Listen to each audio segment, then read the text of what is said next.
Chair Yellen, good to see you again.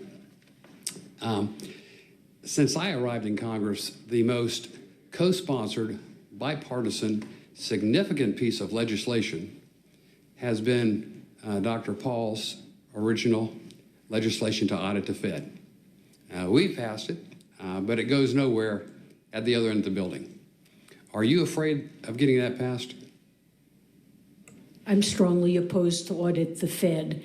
What audit the Fed is audited in every way that normal Americans would regard in audit. Our financial accounts and holdings are It's not audited like all other agencies.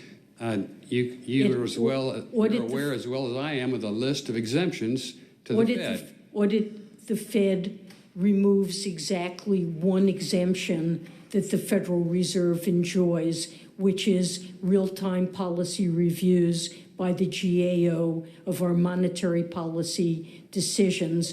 And that is the essence of Federal Reserve independence and trying to keep politics out of decisions that should be technical, professional, and nonpartisan. Well, I'd agree if I thought there was a lot of truth to that statement, but auditing something after the fact has nothing to do with influencing the decision, I wouldn't think. I would consider it an important matter, actually, of transparency, and I, for the life of me, cannot understand what the Fed fears. Can you give me an example that would justify the lack of transparency? Well, we don't have a lack of transparency. You do. If you can't audit it, that's a lack of transparency. To most people I know, it's a lack of transparency. To some people, it may not be, but I don't understand that. That's the reason I'm questioning you about it. So I regard the Federal Reserve as one of the most transparent central banks in the world. That's a statement. What do you fear about the audit? Give me a real-time example. So I think the FOMC needs a space in which it can have honest conversations and deliberate in real time about the decisions that we make without having political influence brought to bear in second-guessing decisions that we have made and opining on them, possibly with the idea of reversing them. We can discuss things in public that are sensitive, talk about national security.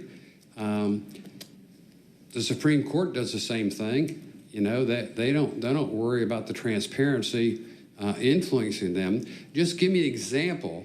Give me an example of how transparency could hurt the Fed. Just give me one example how it could hurt the Fed being transparent. Because what you're talking about with the GAO are policy reviews. Give me an example, not a general swipe of review. Just say, take, for example, this. If somebody said this, it would be horrible. It would be end of the world for the Fed. Give me an example like that. So I would envision a situation where the GAO, at the request of members of Congress, might come in and say, at our meeting a week ago, they've taken the transcripts and reviewed what we said. They believe that the decision we made was the wrong one at that particular meeting. And I would say that's an extreme interference and politicization of our ability to make independent monetary policy decisions. So you're telling me we shouldn't be transparent for the fear of being second-guessed or somebody criticizing you because they thought you were wrong. Yeah, do I get it? What we're talking about is political interference in decision-making by the committee. I don't see that. If it's after the fact, I don't see the interference in decision-making. Well, I do. So I. Well, give me an example. I gave you an example. Just give me one example of why they shouldn't have that transparency. Well. Time of the gentleman.